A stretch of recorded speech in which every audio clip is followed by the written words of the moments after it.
자, 오늘 저는 로마서 3장 19절에서 31절까지 말씀을 가지고 분명하게 삽시다라는 제목으로 주의 말씀을 함께 나누고자 합니다. 자, 여러분, 지난주에 제가 로마서 1장을 가지고 이런 제목을 가지고 여러분과 함께 말씀을 나눴죠. 인사하며 삽시다라는 제목을 가지고 함께 말씀을 나누었습니다. 제가 로마서를 우리가 이번 8월부터 새벽마다 로마서의 말씀을 받으면서 제 마음속에 그러한 소원이 생긴 것입니다.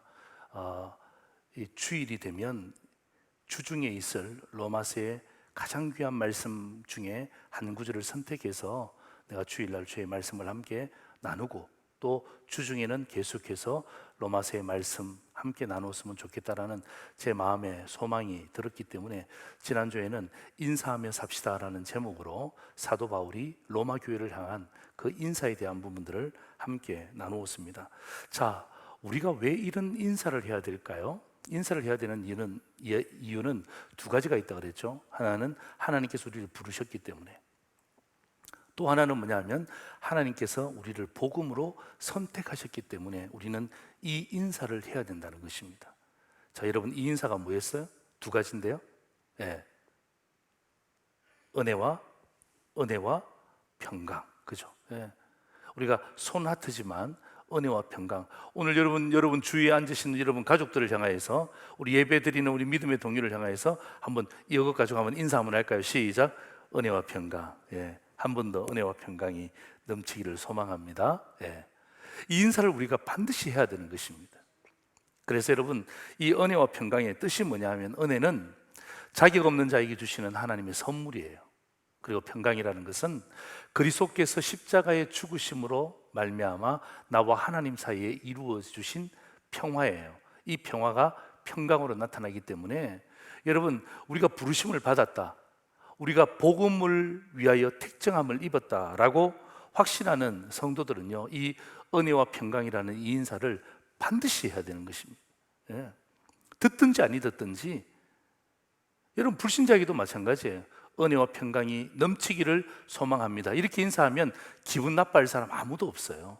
예, 우리 뜻이, 우리가 생각하고 있는 이 하나님의 뜻이 그들에게 잘 전달되어서 그들 또한 하나님의 백성이 된다면 이것처럼 귀한 일들은 없는 것이죠.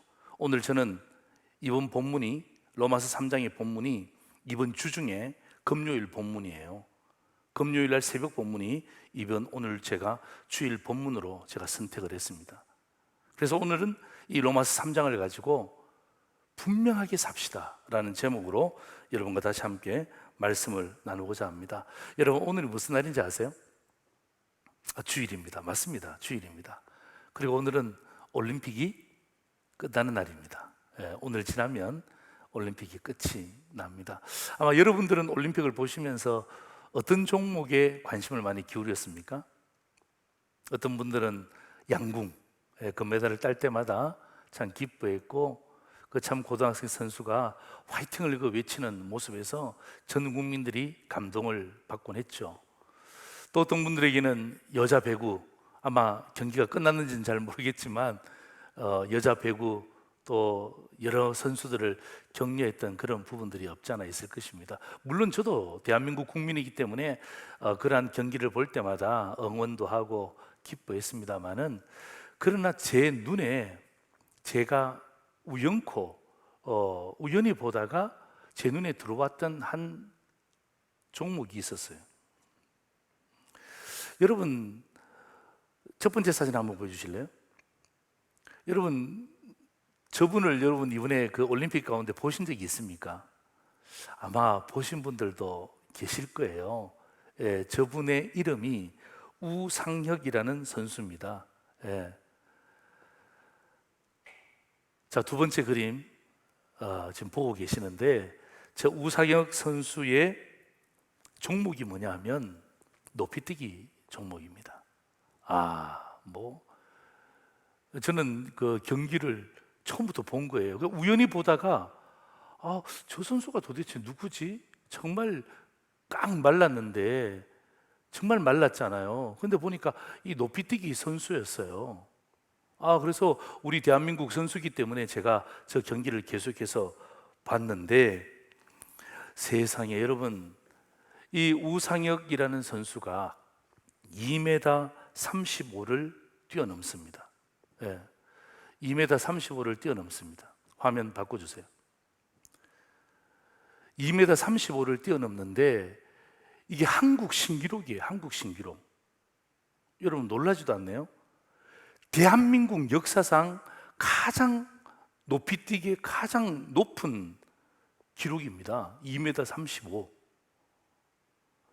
비록 메달은 따지 못했어요. 비록 메달은 따지 못했지만 4위로서 정말 이 올림픽 경기를 잘 마쳤어요. 저는 저 경기를 보면서 참 대단한 선수다. 이게 우리나라에도 저런 높이뛰기 실업팀이 있는가? 또 아니면은 어떤 대학에 소속된 선수인가? 아주 젊어 보이기도 해요.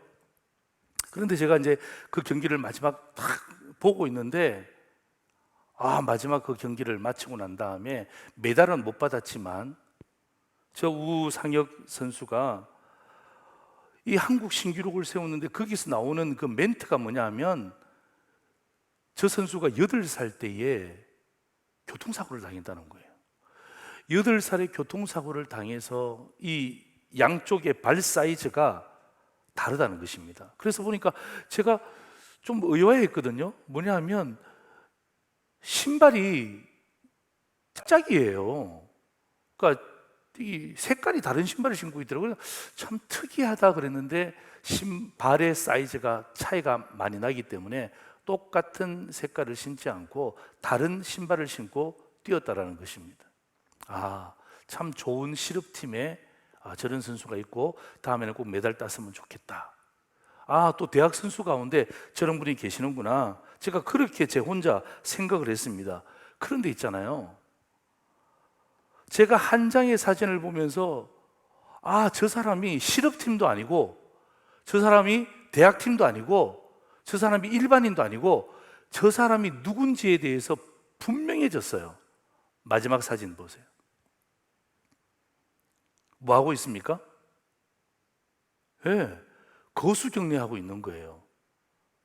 저 실업팀 아닙니다. 대학팀 아닙니다. 일반인 아닙니다. 나중에 보니까 저 카메라맨 앞에서 딱 카메라를 향하여서 저렇게 각이 딱 져 있을 정도로 딱 인사하는 장면을 보고 난 다음에 그때 제가 저 사람의 신분을 알게 된 거예요. 저 사람의 신분에 대해서 저는 실업팀인가 대학팀인가 약간 의아해했는데, 그런 분들이 아니라 누구라는 것입니까? 대한민국의 군인이었다는 것입니다. 일병 우상혁. 그러는 순간에 제 마음 가운데 분명해진 거예요. 대한민국 국민이었구나. 또 대한민국 군인이었구나. 내 마음 가운데 얼마나 가슴이 뛰는지 몰라요. 여러분, 다른 것 아니에요.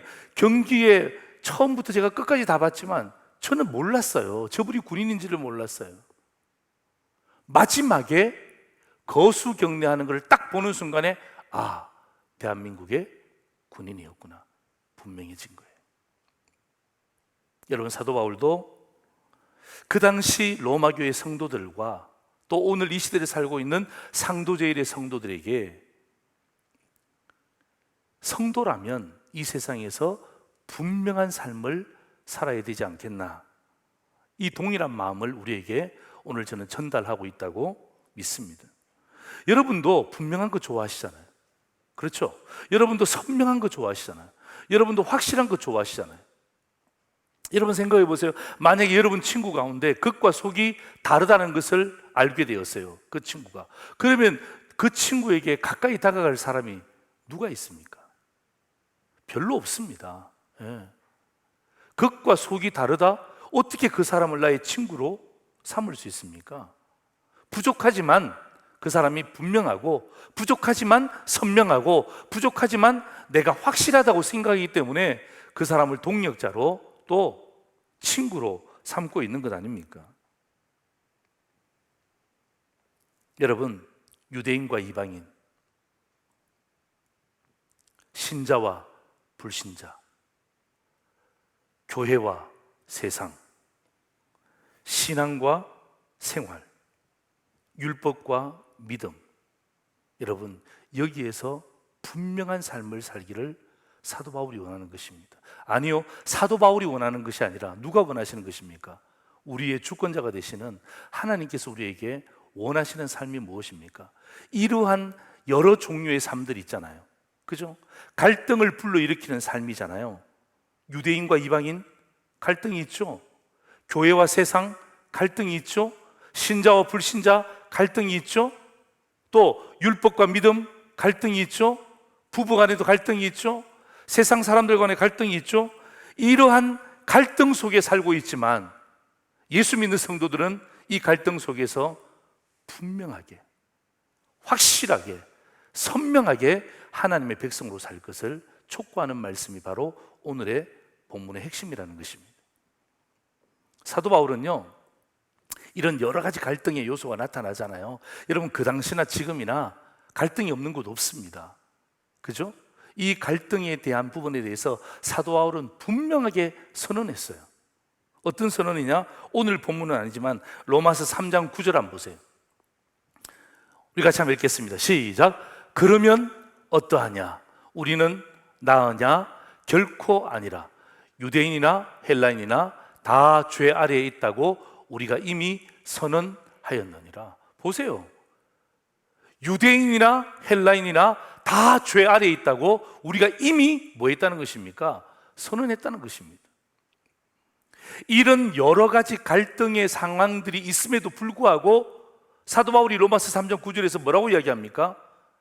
이런 갈등 중에 있지만 그러나 이 모든 갈등들 속에서 잠재하고 뭐예요? 모든 사람이 죄 아래에 있음을 선언했다는 것입니다.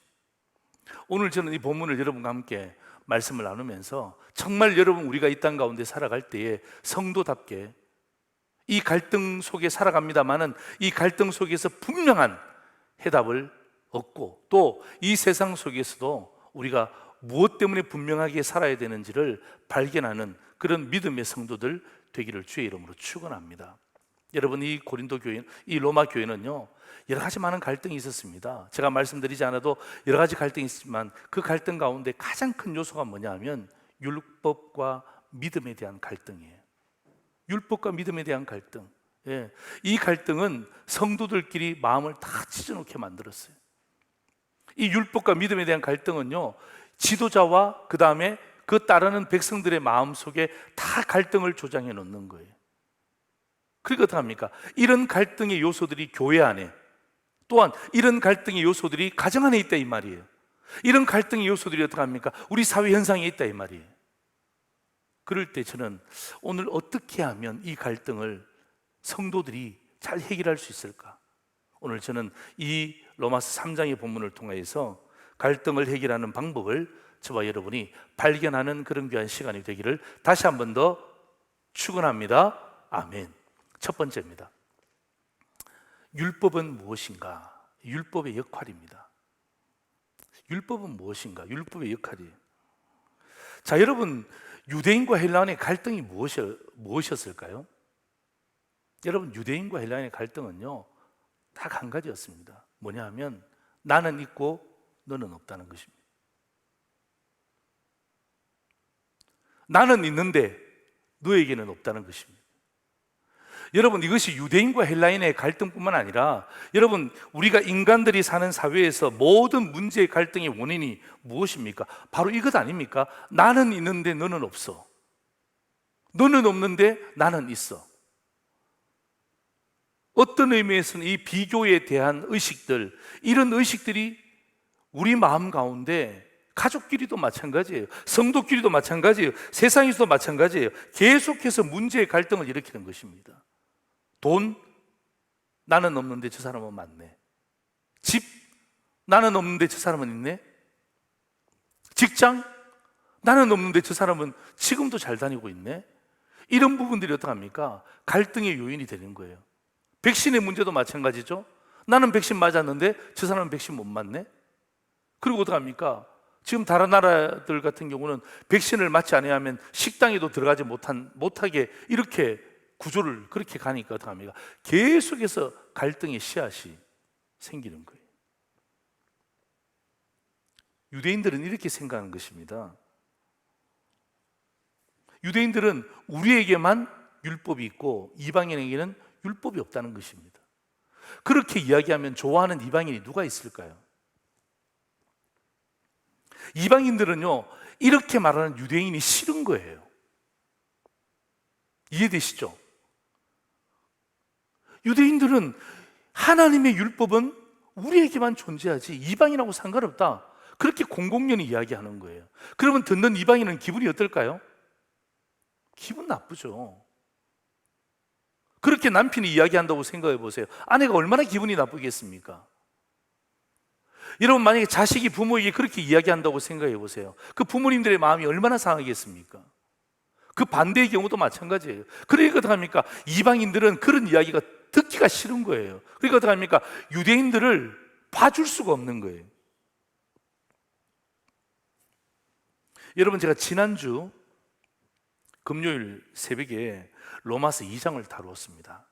로마서 2장을 다루면서 제가 이런 말씀을 제가 여러분에게 드렸습니다. 하나님은 유대인에게는 글로 된 율법을, 이방인에게는 양심이라는 율법을 주셨다. 기억나십니까? 여러분, 지난주 금요일 혹시 새벽의 말씀이 여러분 기억나지 않으시면 우리 유튜브에서 지난주 금요일 여러분 다시 한번 돌아가 보시면 제가 분명히 이런 말씀 드렸습니다. 하나님은 유대인에게는 글로 된 율법을 주셨고 이방인에게는 양심이라는 율법을 주신 거예요. 이것을 유대인들이 인정하지 않는 거예요. 여러분, 이 두 가지 율법이 있잖아요. 글로 된 율법과 양심이라는 율법의 핵심이 뭔 줄 아십니까? 그 핵심은요, 오늘 우리가 읽었던 본문 19절입니다. 한번 보세요. 우리가 알거니와 무릇 율법이 말하는 바는 율법 아래에 있는 자들에게 말하는 것이니 이는 모든 입을 막고 온 세상으로 하나님의 심판 아래에 있게 하려 함이라. 그러니까 유대인에게 글로 주신 율법과 이방인에게 양심으로 주신 율법, 이 율법은 뭐라는 것입니까? 모든 입을 막는다는 말이 무슨 말입니까? 이건 핑계치 못한다는 말이에요. 이건 확실한 거라는 것입니다. 글로 된 율법이든지 양심을 가졌던 율법이든지 이 율법은 뭐예요? 결국 온 세상으로 하여금 하나님의 심판 아래에 있게 하려 함이라. 모든 인간은요, 하나님의 심판 아래에 있음을 의미하는 것입니다. 여러분, 율법을 다 지킬 수 있습니까? 여러분, 양심의 소리대로 우리가 다 똑같이 살 수 있습니까? 여러분, 율법을 다 지킬 수 있습니까? 양심의 소리를 다 지킬 수 있습니까? 그러질 못하잖아요. 결국 뭐예요? 이 글로 된 율법과 양심이라는 율법의 가장 중요한 기능이 뭐냐면 그것은 하나님의 공의 앞에서 심판을 받을 수밖에 없도록 만드는 것이라는 것입니다. 20절 한번 보세요. 그러므로 돼 있잖아요.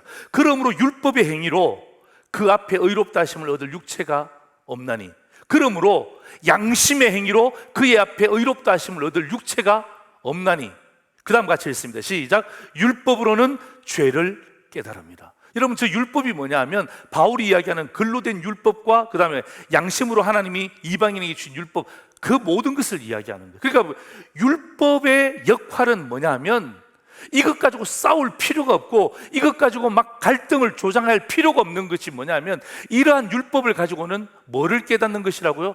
죄를 깨달게 하는 방법밖에 안 된다는 것입니다. 여러분, 율법의 요구와 양심의 요구를 완벽하게 이룰 수 있는 사람은요, 이 땅에 아무도 없습니다. 그래서 여러분, 이런 것 때문에 갈등을 일으키지 말라는 것입니다. 이해되시죠? 네. 교회 안에서 이런 것들 때문에 갈등을 일으키지 말라는 것입니다. 유대인과 헬라인이 이런 것들 때문에 갈등을 일으키지 말라는 것입니다. 왜 이런 것들 때문에 갈등을 일으킵니까? 다 하나님 앞에서는 죄인인데 누가 높은 죄인이고 누가 낮은 죄인이 어디 있습니까? 여러분, 삶과 신앙을 망치는 이 갈등의 요소에서 눈을 돌릴 것을 사도 바울이 촉구하는 거예요. 여러분, 여기에 계속 머물러 있잖아요. 유대인과 헬라인이 우리는 율법을 받아서 저 사람은 율법이 없어, 이방인들은 그 소리가 듣기 싫어, 유대인들과 친하고 싶지 않아. 여러분, 이러한 문제만 계속 바라보고 있잖아요. 그러면 이 갈등은 절대로 해결될 수가 없는 거예요. 왜 이런 것들 가지고 싸우냐 이 말이에요.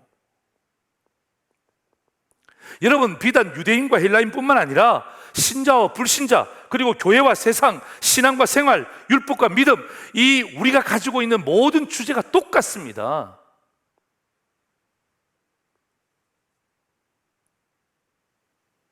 이런 것 때문에 부부끼리 갈등을 일으키고, 율법의 문제 때문에 부모와 자식 간에 갈등을 일으키고, 여러분, 이 갈등은 해결될 수가 없는 거예요.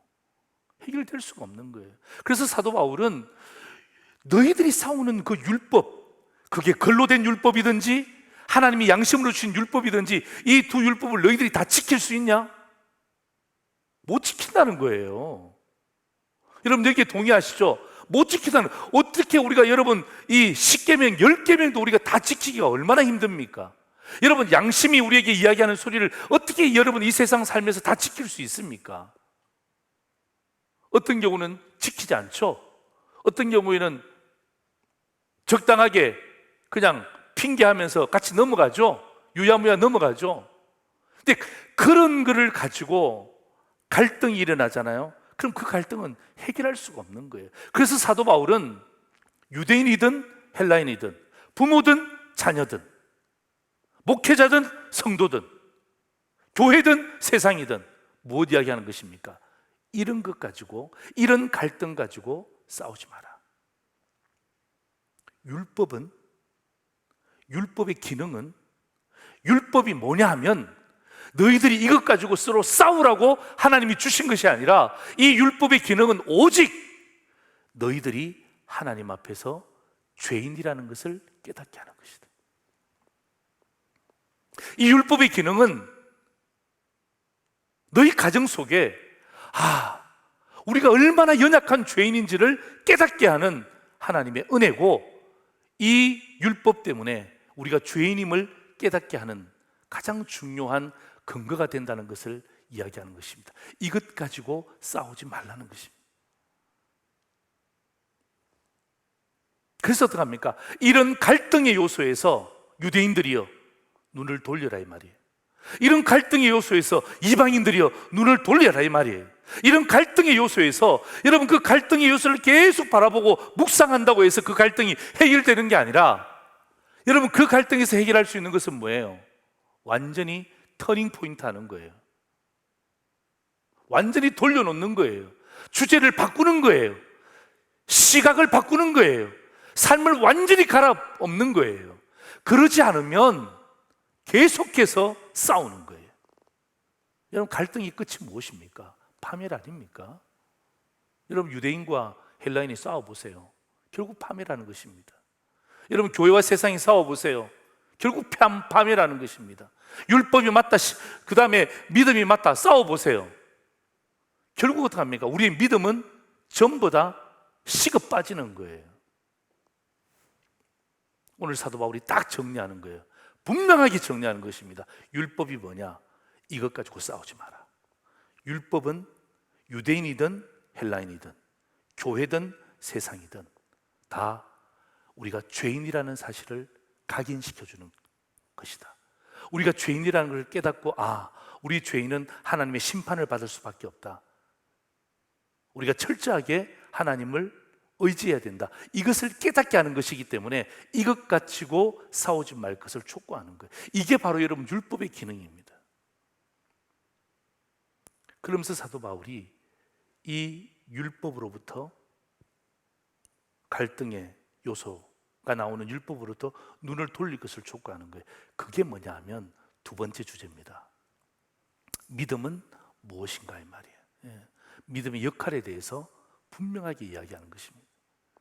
오늘도 여러분 상도예의 성도들이, 오늘도 우리 현장에서 예배를 돕기 위해서 나오신 우리 성도들 마찬가지, 그리고 여러분 오늘 유튜브 앞에서 앉은 우리 성도들이 오늘 특별히 로마서 3장을 가지고 율법과 믿음에 대해서 분명하게, 선명하게, 확실하게 정리하고 여러분 이 말씀을 여러분의 믿음 가운데 기초로 삼으시기를 주의 이름으로 축원합니다. 예. 이런 율법 속에서 네가 맞니 내가 맞니 싸울 이유가 없어요. 싸울 이유가 없어요. 사탄이 좋아하는 거예요. 망가집니다. 그래서 사도 바울이, 제가 좀 전에 말씀드렸잖아요, 그죠? 삶을 망치는, 갈등을 조장하는 이 요소에서 눈을 돌리라는 거예요. 예. 그게 뭐죠? 그게 믿음이 무엇인가에 대한 부분들을 사도 바울은 분명하게 오늘 말씀하고 있는 것입니다. 자, 여러분 보세요. 문제가 있는데 계속 그 문제를 보면 계속 섭섭해지고 문제만 더 생기는 거예요. 제가 최근에 경험한 것입니다. 저를 낳아주신 생모의 외삼촌이 계세요. 저는 제가 지각하는 한 10살 이후로부터 지금까지 한 40년이 지났잖아요. 40년이 지났지만 한 2번인가 3번인가 밖에 보질 않았습니다. 어머니가 돌아가시고 난 다음에 또 새어머니 오셨잖아요. 저는 뭐 어렸으니까 돌아가신 어머니는 돌아가신 어머니고 또 새로운 어머니에게 제가 잘해야 되니까, 그리고 뭐 거의 연락도 별로 없었어요. 사실 얼굴도 기억이 안 나요. 이름도 좀 가물가물해요. 그런데 얼마 전에 자녀 결혼식 간다고 저한테 카톡을 보냈어요.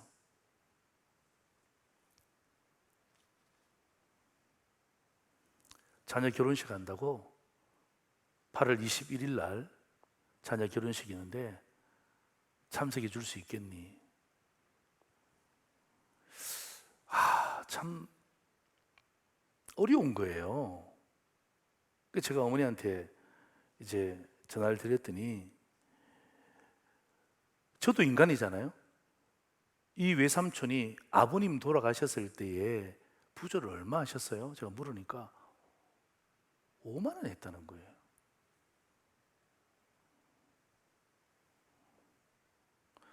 저희 아버지가 돌아가셨는데 외삼촌이 5만 원밖에 하지 않았다. 그리고 어머니가 하시는 말씀이, 그게 2000년대 그 좀 초반이었겠죠. 그 다른 생모의 외삼촌의 딸이 결혼할 때는 어머니가 혼자 되셨음에도 불구하고 30만 원을 하셨다는 거예요.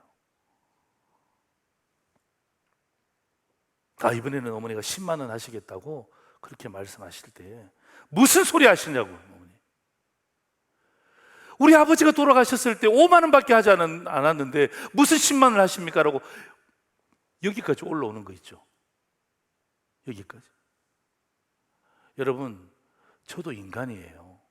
저도 상도제일교회 담임 목회자지만 정말 수십 년 동안 얼굴 한 2번 봤나요? 사실 얼굴도 지금 잘 몰라요. 기억도 안 나요. 그런데 자녀 결혼이 있다고 이제 보내시는 거예요.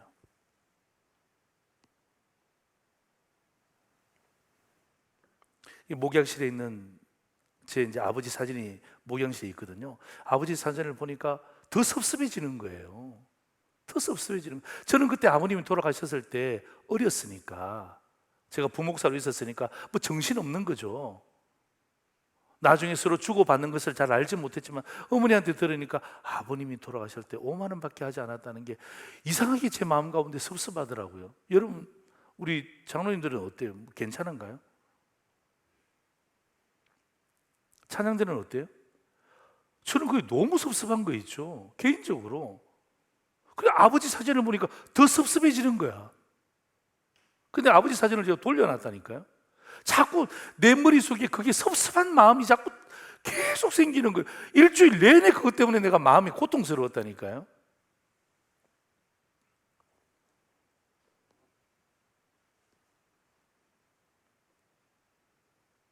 여러분, 이런 섭섭함이 유대인에게도 이방인에게도 있었던 거예요. 예, 이런 섭섭함이. 그러니까 여러분, 이런 섭섭함을 가지고는 문제 해결을 할 수가 없는 거예요. 왜? 문제만 바라보잖아요. 유대인은 유대인만 바라보잖아요.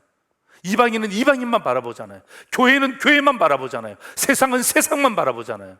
신자는 신자만 바라보잖아요. 불신자는 불신자만 바라보잖아요. 그러니까 뭐예요? 이건 해결될 수가 없는 거예요.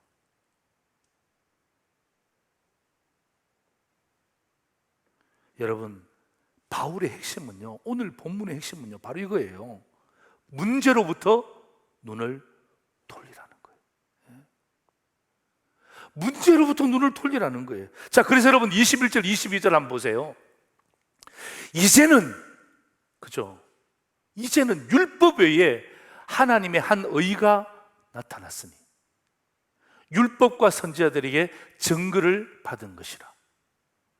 곧 예수 그리스도를 믿음으로 말미암아 모든 믿는 자에게 미치는 하나님의 의인이 차별이 없느니라.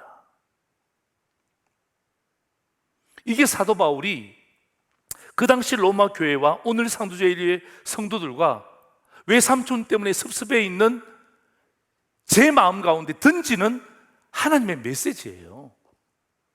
문제로부터 눈을 돌리라. 계속 그것만 바라보고 있으니까 자꾸만 섭섭해지는 거야. 자꾸만 섭섭해지는 거야. 그래서 사도 바울이 율법 외에, 그러니까 뭐예요?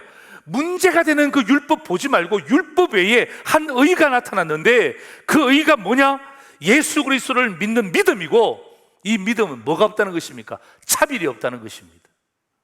강력하게 그리고 선명하게 이야기합니다. 문제로부터 눈을 돌려라, 이 말은요, 오늘 바울의 표현을 제가 이렇게 표현한다면 율법으로부터 믿음으로 눈을 돌리라는 것입니다. 율법으로부터 믿음으로 눈을 돌릴 것을 촉구하는 거예요. 이것만이 해결 책임을 사도 바울은 우리에게 제시하고 있는 거예요. 여러분, 로마 교회의 문제 해결이 무엇입니까? 율법을 강조하는 것이 아니라 율법으로부터 믿음으로 눈을 돌리는 게 해결책이에요. 아멘.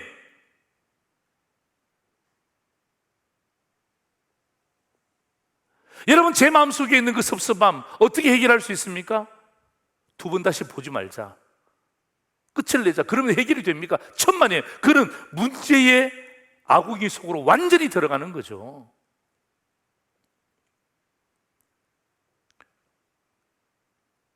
그래도 네가 목사 아니냐? 성령께서. 그래도 너는 목사 아니냐?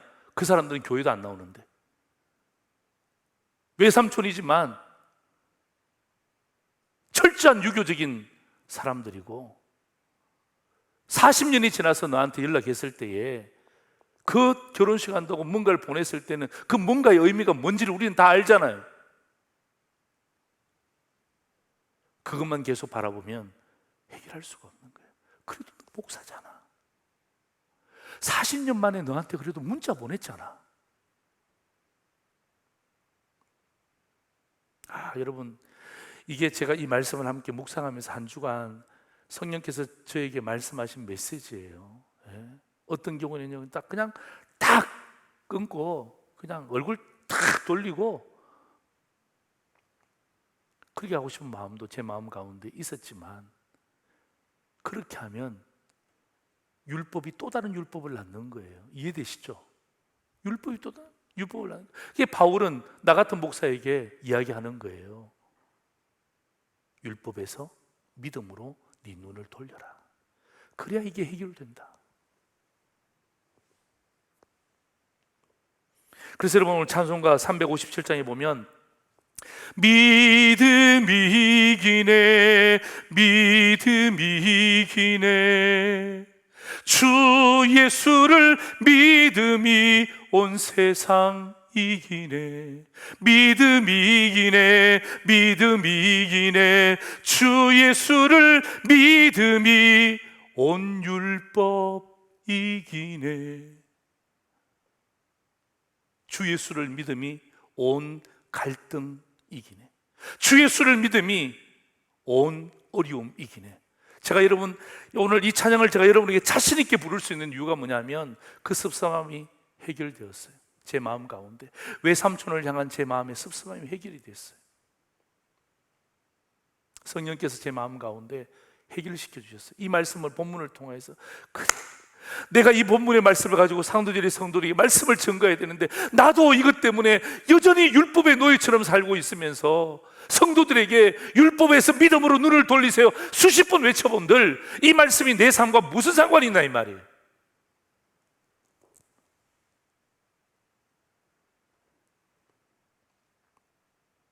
사랑하는 성도 여러분, 여러분 우리가 땅에 살면서 성도로 살지만 여러분 갈등의 요소들이 얼마나 많습니까? 그죠? 아직까지도 이 갈등을 해결하지 못해서 정말 가슴 아프게 이 땅 가운데 삶을 사시는 분들 얼마나 많이 있습니까? 여러분 이 갈등을 해결하는 것은요 그 문제를 파면 팔수록 해결되는 게 아니에요. 율법 속에 들어간다고 해서 해결되는 것이 아닙니다. 율법을 강조한다고 해서 해결되는 게 아니고요 그 속에서 시각을 돌려서 믿음이라는 주 예수를 믿는 믿음이라는 예수님이 내 삶의 주인이라는 그 통치권에 대한 부분들로 내 삶을 바꾸지 않는 이상은 이게 해결이 될 수가 없는 거예요. 결국 패망의 길로 간다는 것입니다. 그래서 여러분 저와 여러분이 평생 잊지 말아야 될 성경 구절이 나오는데 그것이 3장 23절과 24절입니다. 우리 같이 한번 읽겠습니다. 시작. 모든 사람이 죄를 범하였음에 하나님의 영광에 이르지 못하더니 그리스도 예수 안에 있는 속량으로 말미암아 하나님의 은혜로 값없이 어렵다 하심을 얻은 자 되었느니라. 여러분 저 말씀 보세요. 여러분 이 말씀은요 우리 사랑하는 성도 여러분 이 말씀 우리가 구약의 성경을 지금 읽고 있지만 이 신약의 로마서 3장 23절 24절은요 제자 훈련생만 암송하는 성경 구절이 아니라 저는요 오늘 이 말씀을 듣는 모든 성도들이 이번 한 주간 동안 이 말씀을 좀 묵상했으면 좋겠어요. 외웠으면 좋겠어요.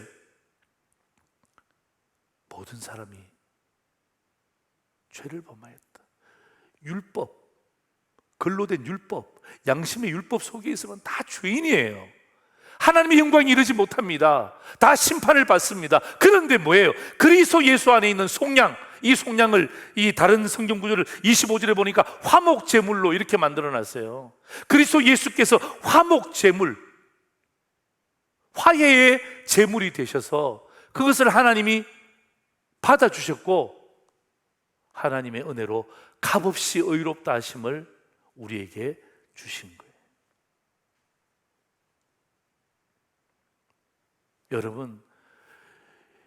여러분 오늘 이 본문의 말씀이 여러분의 신앙과 여러분의 삶에 분명하셔야 여러분이 이 땅 가운데 성도로서의 삶을 살아갈 때 힘있게 살 수 있는 거예요. 여러분 수십 년 예수 믿어도 아직도 율법의 노예로 살 수 있습니다. 그것 때문에 계속 부딪히는 거예요. 그것 때문에 그 공동체가 무너지는 거예요. 결국 파멸입니다. 그런데 여러분 그 문제와 그 율법의 갈등의 요소로부터 완전히 시각을 바꾸셔야 돼요. 무엇으로? 믿음으로. 오늘 사도 바울이 우리에게 이야기하는 것입니다. 믿음으로 터닝 포인트예요. 그래서 어떻게 합니까? 이 믿음을 통하여서 결국 뭐 하는 거예요? 하나님은 자기 자신의 의로움을 이 땅 가운데 나타내는 거예요. 우리가 예수 그리스도를 믿잖아요. 죄인일 수밖에 없고 죽을 수밖에 없는데 어떡합니까? 예수 그리스도의 그 화목 제물을 믿잖아요. 그럼 어떡합니까? 그 믿음 때문에 어떡합니까? 하나님은 우리에게 값없이 은혜를 주시는 거예요. 저 한 주간 힘들었습니다. 한 주간 힘들었어요. 저희 누님한테도 제가 카톡 보내고요. 막 한 주간 제가 너무 힘들었어요. 뉴욕에 계신 누님한테도 제가 카톡 보내고 세상에 무슨 외삼촌이 이런 외삼촌이 있냐. 근데 이제는 해결이 됐어요. 왜냐하면 제가 율법을 바라보는 것이 아니라 그 5만 원, 내 마음속에 갈등을 일으켰던 그 5만 원짜리 율법을 바라보는 게 아니라 다시 한번 성령께서 내 마음 가운데 믿음을 바라보게 하셨어요. 그래도 네가 목사지 않냐? 그래도 네가 수십 년 예수 믿었지 않냐? 내 마음 가운데 그 결혼식에 가야 되겠다. 그리고 내가 할 수 있는 한 최선을 다해서 내가 해야 되겠다. 이상하게 내 마음 가운데 이 말씀을 제가 묵상하면서 그 생각이 확 드는 거예요. 축의금을 얼마 할지는 저한테 개인적으로 묻지는 마세요. 제가 알아서 하겠습니다. 여러분이 생각하는 그 이상의 축의금을 제가 하려고 합니다. 그래요. 40년 만에 연락 주셨는데 얼굴도 잘 기억나지 않지만 그래도 불신자가, 철저한 유교주의자가 예수 믿는 목사에게 보냈으니까 가야죠. 가서 믿음을 보여줘야죠.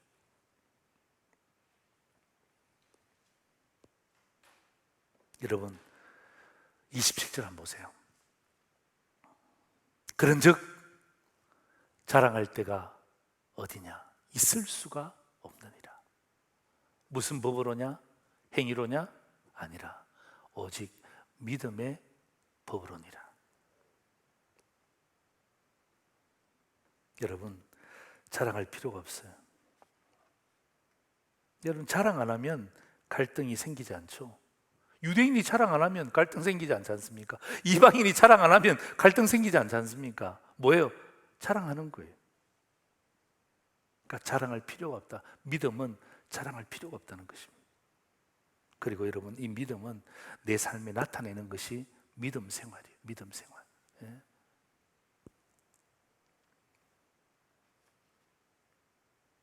여러분 오늘 사도 바울은 우리에게 분명하게 살 것을 촉구하는 것입니다.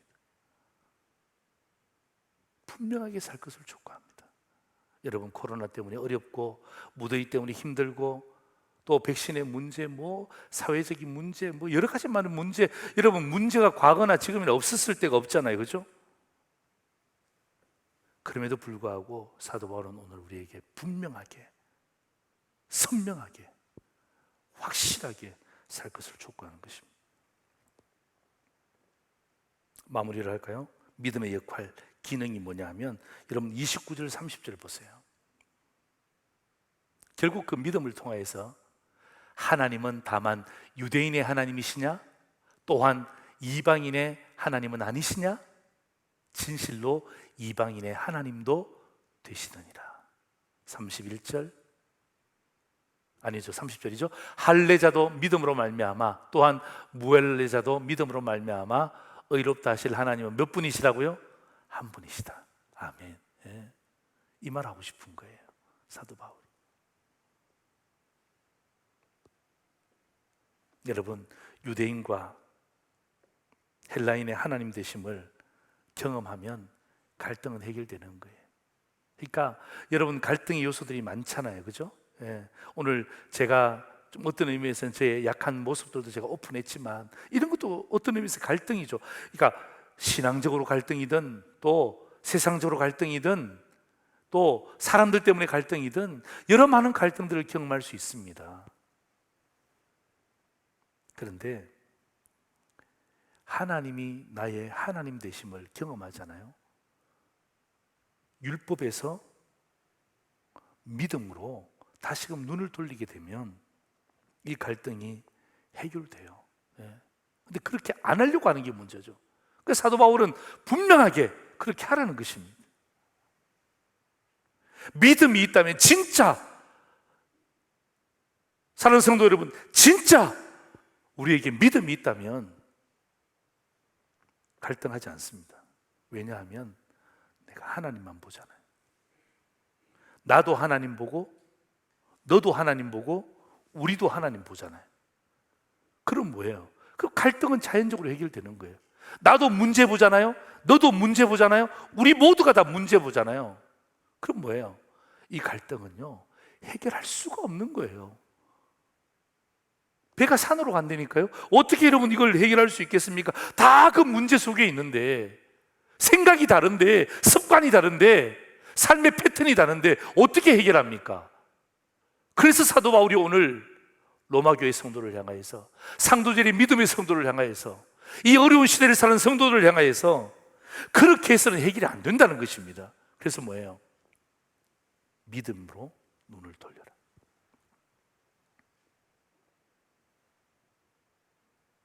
하나님을 바라보라.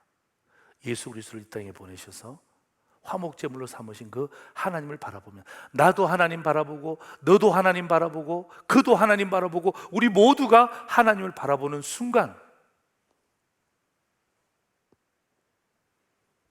분명한 것은요, 유대인과 헬라인의 갈등이 해결되는 거예요. 부모와 자식의 갈등이 해결되는 거예요. 교회와 세상의 갈등이 해결되는 거예요. 신자와 불신자의 갈등이 해결되는 거예요. 율법과 복음, 믿음. 여러분, 이 갈등이 뭐예요? 다시금 믿음으로 우리가 하나님을 바라볼 때 이것은 그때 비로소 해결이 되는 거예요. 저는 오늘 이 본문의 말씀을 여러분과 함께 나누면서 저는 상당수 오늘 이 본문의 말씀이, 이 본문의 말씀을 여러분이 믿음으로 정말 받아들이고 문제를 바라보지 않고 율법을 바라보지 않고, 율법의 기능은 알아야 되죠. 그죠? 아, 율법이 이런 기능들을 하는구나 아셔야죠. 그리고 난 다음에 어떻게 합니까? 거기에서부터 180도로 눈을 돌려 믿음의 눈을 가지고 하나님을 바라보고, 그래서 어떻게 합니까? 그 믿음 때문에 결국 하나님의 그 의로우심이 내 삶에 드러날 때 여러분 신기하게도 있잖아요. 믿음을 바라보고 믿음을 묵상하고 하나님을 묵상하게 되면, 제가 체험했다고 그랬잖아요. 내 마음속에 있는 갈등이 자동적으로 해결이 되는 거예요. 아마 제가 가면 너무 좋아하실 거예요. 너무 좋아하실 거예요. 저는 사실 이 결혼식 카톡을 받았을 때 저는 안 가기로 작정을 했습니다. 얼마나 핑계 좋습니까? 목사입니다, 바쁩니다.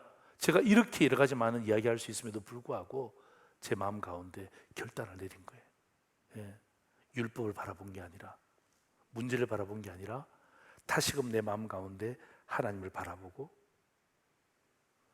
믿음을 바라보니까 성령께서 내 마음 가운데 치유하여 주신 것처럼 오늘도 여러분, 목사도 마찬가지예요.